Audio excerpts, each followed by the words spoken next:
Did you know that food processors are sexist? Hey, Forgetful Joe said it. I gotta believe her, right? The LSU women's basketball team is headed to the White House. And what's good for thee isn't good for me? We'll have all that.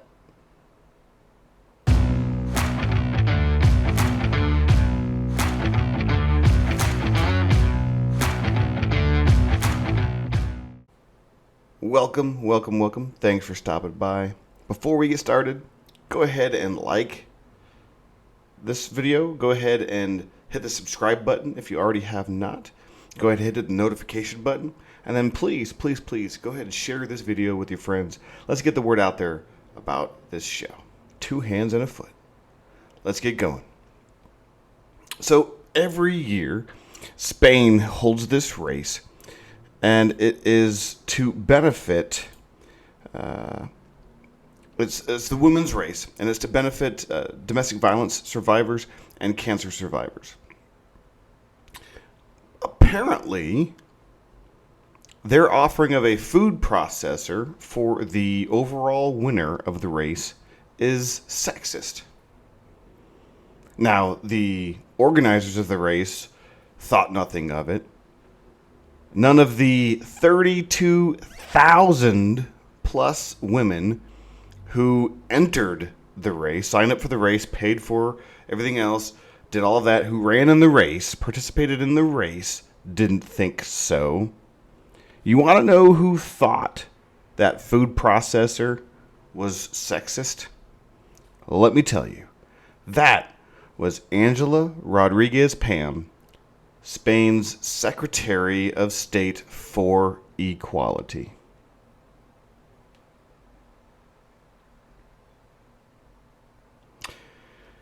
Forcing the race organizers to give an apology. We didn't think this was going to be a problem. We're going to offer a food processor for the number one prize and low or no fat products for the runners up. Nobody had a problem with it, including the 32,000 women who participated in the event. But some government whack job who's probably not qualified for a governmental position, and I say this because it's the Secretary of State for Equality. Show me the requirements for a Secretary of State for Equality. I'm pretty sure the position hasn't been around for but a few years. And it was only hired for...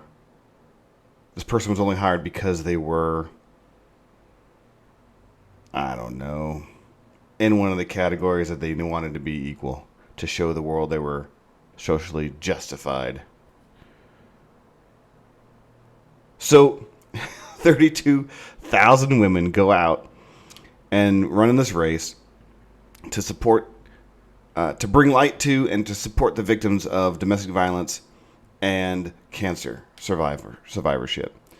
But someone's got a problem with the fact that a food processor was given as the number one trophy prize.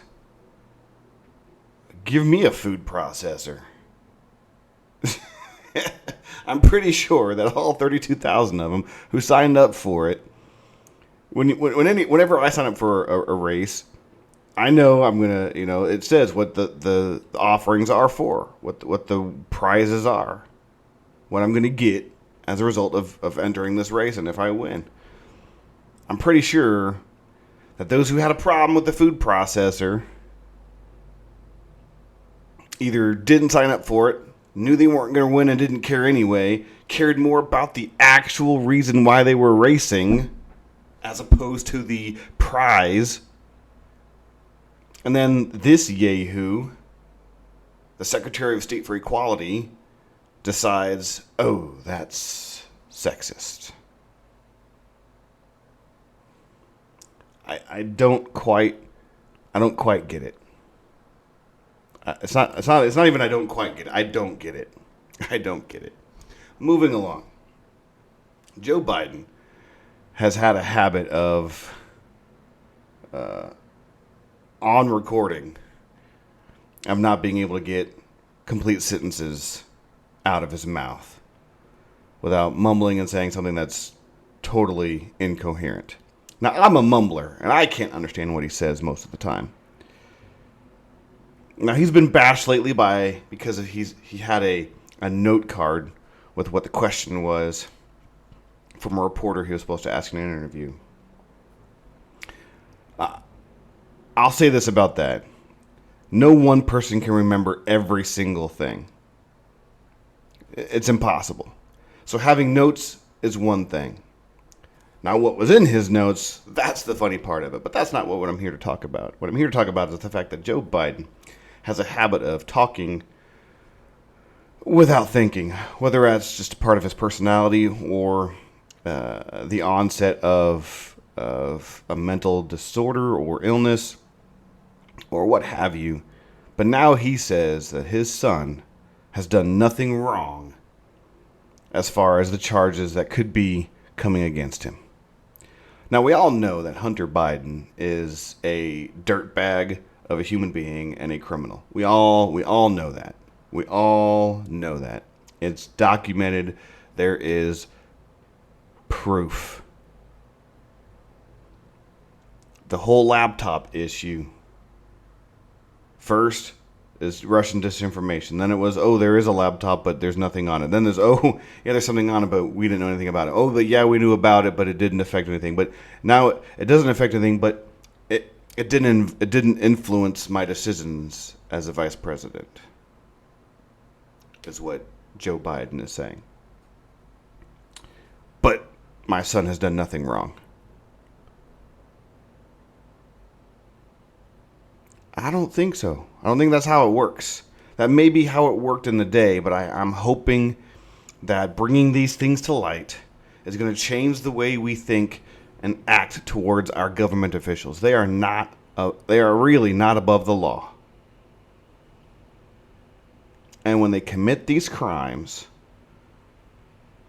people like Hunter Biden need to go to jail for a really long time. And the impact that it has had upon his father's political career needs to be looked into, seriously looked into. And if, as a result, we find that Biden has done something absolutely wrong, take him down. I mean, we sit here and we say, Richard Nixon's the worst. Watergate. Watergate's nothing compared to some of the stuff that's been coming up here. So my son's done nothing wrong. Sorry, bud. We can't take you for your word because you can't come up with a complete sentence, let alone say the right thing. It is what it is. Continuing on, LSU. The women's basketball team won the national championship. Good for them. They deserved it. They played a great season. Went on to win the national championship. Good, great, grand, whatever. It's done and over with as far as I'm concerned. But here's the deal with that. It's still a lingering issue. They made it a big issue. I came across this article in ESPN, and they're talking about LSU women's and the UConn's men team, are going to visit the White House. So, of course, I read the article, and they bring up the beaten dead horse of Angel Reese and Caitlin Clark. And so I'm finally going to give my take on that. And here's what I say about that. Is that there is a huge difference in between what Angel Reese did and what Caitlin Clark did. And let me tell you why. But before I do, I'm gonna some of the reactions to this have been interesting. Some people have said, well, Caitlin Clark is a trash talker, so why are we bad-mouthing Angel Reese? I mean, Stephen A. Smith even dropped the race card, as he usually does when it comes to stuff like this. He just jumped to the race card issue because Caitlin Clark is a white girl and Angel Reese is a black girl, so he's going to throw out the race card because it's Caitlin Clark does it and she's honored, and she's honorable in what she's doing, but when Angel Reese does it, she's terrible, and he throws out the race card, wrongfully so. Stephen A. Wrongfully so. I hate it when he drops the race card because 99% of the time that he does, it's wrong. Wrong. Dead wrong. I hate it when they pull the race card. It makes it sound so stupid when you do. And so he did. But anyway, I could have gone on a tangent on that. But anyway, let me tell you the difference between the two trash talkings. Caitlin Clark does it because she's a trash talker. Good, great, grand. She gives it, she takes it, whatever. Angel Reese admitted to why she did it. Everybody glanced over that. Nobody went into detail as to why she did it. She admitted the reason why she did it. She tells you right off the bat why she did it. And it wasn't just because Caitlin Clark trash talks. It was because Caitlin Clark is the face of Iowa women's basketball. That's why she directed it towards Caitlin Clark. That's why it was to Caitlin Clark, because Caitlin Clark is the face of Iowa's women's basketball team. But it was a slight to the Iowa basketball team because, and Angel Reese admitted this, Iowa beat South Carolina. It was how they beat South Carolina that's what did it for Angel Reese. Now, South Carolina lost to Iowa in the closing seconds of the game. Iowa decided to put into play something that they had studied and put in a plan for the end of the game. They knew that South Carolina was stronger on offense on the interior of their offense as opposed to their perimeter shooting. So Iowa decided to defend heavier on the interior and said if South Carolina was going to beat them, they were going to have to do better at their perimeter shooting. Ultimately, South Carolina did not. Iowa won, and Iowa went on to the national championship game. And Angel Reese, in all of her glorious ignorance, said that was wrong. They slighted my friend's team. And so if I was going to get back at them, if we were going to be able to win and get back at them, I'm going to mistreat them. I'm going to diss them. That is what she said, and that is what she said her reason was for trash talking Caitlin and Caitlin Clark's face. So you're telling me you're a whiny baby because Iowa did what basketball teams or sports teams are supposed to do. Put together a playbook and efficiently run it.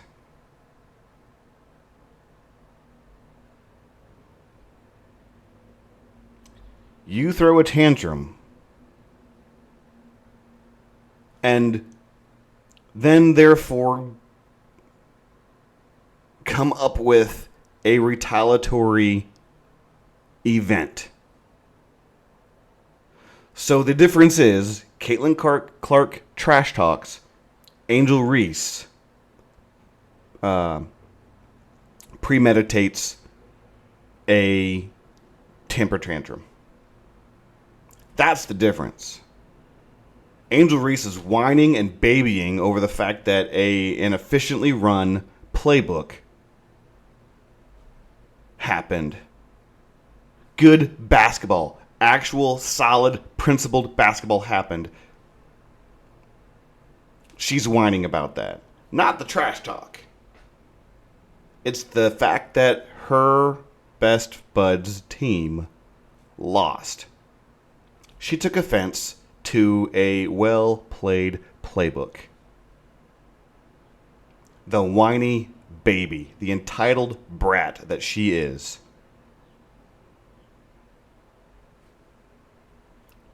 You can't argue with that. She gave that as the reason. She said it, not me, not my opinion of it. That's what she said her reason was. Therefore, she is a whiny brat of an individual. Somebody should have spanked her parents. Somebody should have spanked her parents so that her parents raised her properly. To not do something so foolish and childish at her age. She's supposed to be a representative of a college basketball team, whining and complaining. Whining and complaining. But hey, enjoy your trip to the White House. I'm sure you'll like the food. I don't know. As long as they may have finger sandwiches, go for it.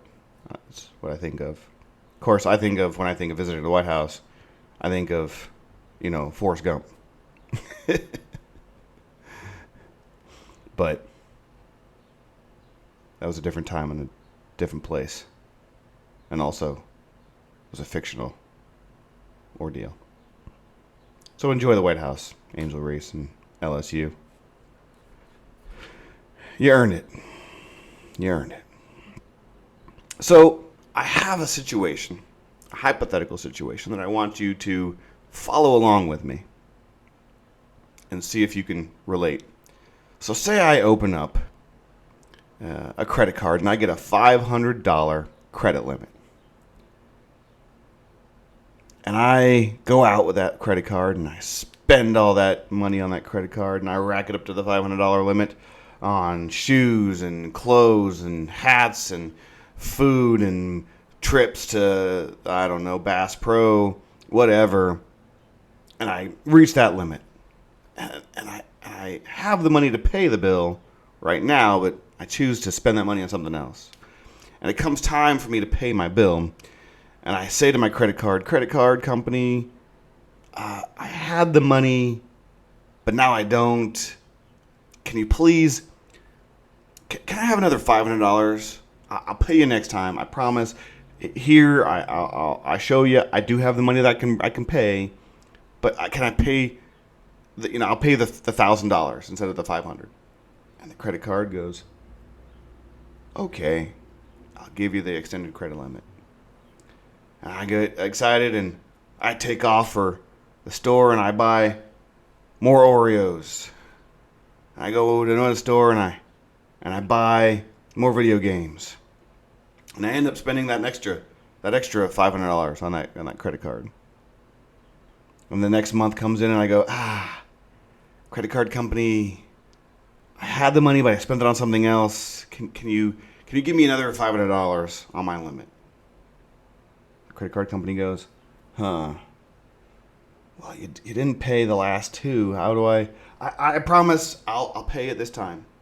And so they give me the extra $500 and I go right out.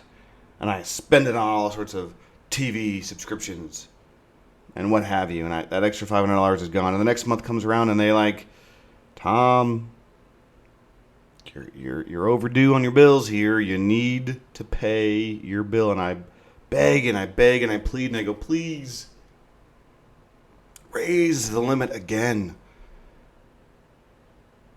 Now, would that actually happen? Would that be wise? Would that actually be a thing nowadays? No, it wouldn't. But yet, our government, who is, let me get this number, 31.4 trillion with a T dollars in debt. 31.4 trillion. I mean, the point four at this point doesn't matter. $31 trillion in debt.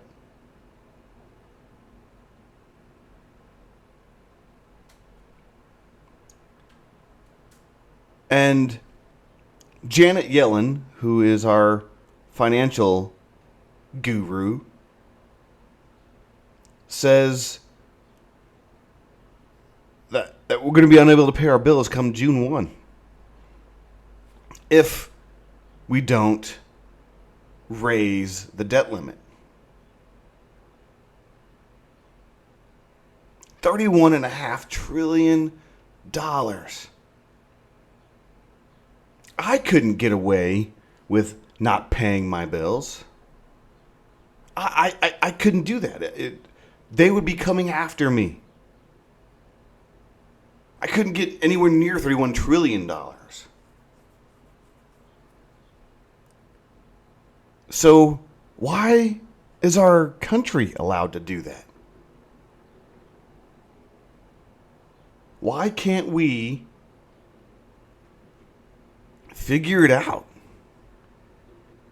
Why do we as a nation, as a society, allow our government to keep pushing the responsibility of this country's debt onto the next person in line? Why does that happen? Why does that even seem fine to people? I can't get away with that. I'd be in jail if I owed that much in comparison to how much I make. You want to scale it down to whatever size you can off of my income, and I owed that much over what I make, and da-da-da-da-da-da. I would get jailed for that. It wouldn't be just wage garnishments and people knocking on my door all the time and calling my phone night and day. I'd be in jail for that. And yet, our government is allowed to do that, and they're voting on raising the debt ceiling again. I mean, at this point, why not make it infinite? Why not make it infinite? Because that's eventually what's going to happen, because unless we fix something drastically, that $31.4 trillion of debt is not going to be wiped out anytime soon. So why not make it infinite? Why not make it infinite? That can't be good. That can't be good at all. Give me a food processor, somebody. Somebody give me a food processor. I'll pay you later for it. Oh, man. So, well, that's all for today. As always, the description holds all of the links that I have for all of the things that we've discussed here today, or that I've talked about today. Anyway, I hope you all come along for the next time. Until then, I'll catch you on the flip side.